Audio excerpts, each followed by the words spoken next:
नमस्ते, राम राम। तो आप देख सकते हो कि हमारा डिटेल्ड नोटिफिकेशन टीजीटी पोस्ट्स के लिए DSSB की तरफ से आ चुका है। तो मैं आपको बता दूं कि वैकेंसीज़ काफ़ी आई है टीजीटी की, और देख सकते हो आप मैथ्स की आई है। और DSSB में मैथ्स या किसी भी सब्जेक्ट में मेल और फीमेल की अलग से वैकेंसीज आती हैं बाय डायरेक्टरेट ऑफ एजुकेशन। और जो हमारी दूसरी वैकेंसीज आती हैं वो न्यू दिल्ली म्यूनसिपल काउंसिल की तरफ से आती है। वो सिर्फ 2-3 वैकेंसीज होती है। तो मैं आपको बता दूं कि जैसे कि आप नेचुरल साइंस देख रहे हो, तो टीजीटी नेचुरल साइंस में मेल और फीमेल वैकेंसीज आई हैं डायरेक्टरेट ऑफ एजुकेशन की तरफ से। और जो इसका एलिजिबिलिटी क्राइटेरिया है वो ये है कि आपने सीटेट क्वालिफाई हुआ होना चाहिए आपका अकॉर्डिंग टू योर कैटेगरी। और जनरल का जो 90 मार्क्स है, आपको 90 मार्क्स के अबव या 90 मार्क्स चाहिए होते हैं। OBC SC ST हर किसी कैटेगरी के लिए अलग अलग है।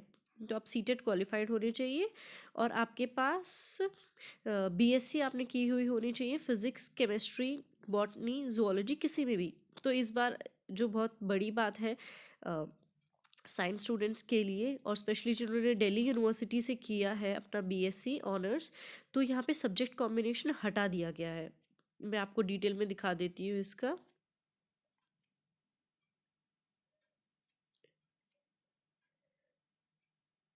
तो जो अब तक सबसे बड़ी प्रॉब्लम हुआ करती थी साइंस स्टूडेंट्स की BSc वालों की, कि उन्होंने DU से ऑनर्स कर लिया है पर वो बहुत सारी जगह एलिजिबल नहीं हो पाते थे क्योंकि उनका सब्जेक्ट कॉम्बिनेशन नहीं बन पाता था। हमें अपनी ग्रेजुएशन में पहले तीनों सब्जेक्ट्स पढ़े हुए होने चाहिए थे साइंस टीचर्स के लिए।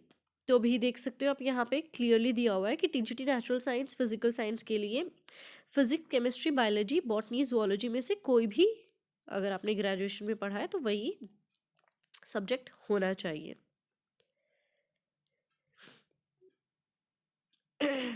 और देख सकते हो आप डिग्री इन एजुकेशन, मतलब कि साथ साथ आपकी B.Ed भी होनी चाहिए और आपने सीटेट क्वालिफाई किया हुआ होना चाहिए। जो हमारा सीटेट होता है वो 6 to 8 होता है।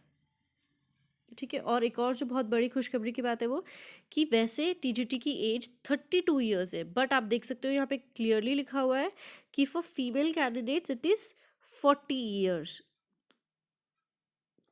तो relaxable up to 40 years in case of female candidates.